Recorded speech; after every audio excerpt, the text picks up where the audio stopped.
The Bible. It's 66 books of history, stories, letters, and poetry that fit together to form God's one big story. The epic adventure of how He created us and loves us so much that He made a way to rescue us. As we travel through the Bible, from Genesis to Revelation, we discover people who met God and found their lives changed forever.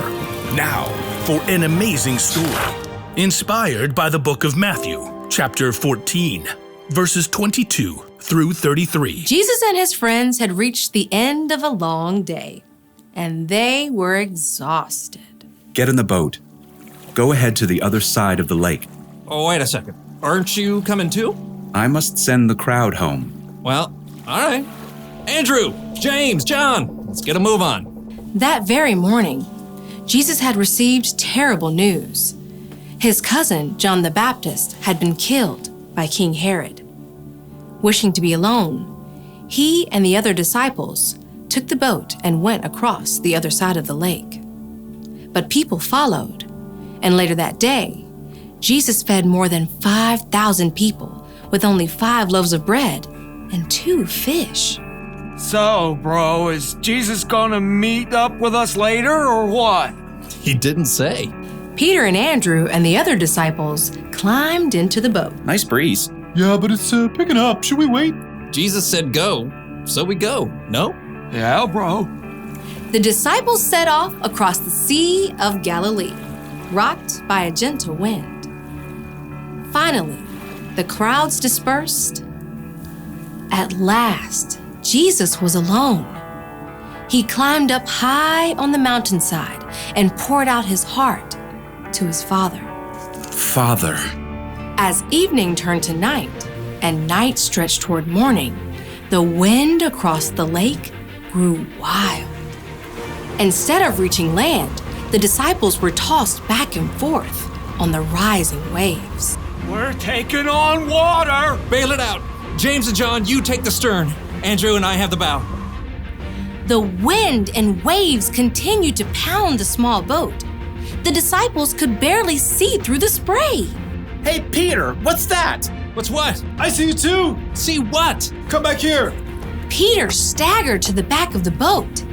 Everyone looked out into the gloom to try to figure out what this murky shape was that was coming toward them on the stormy sea.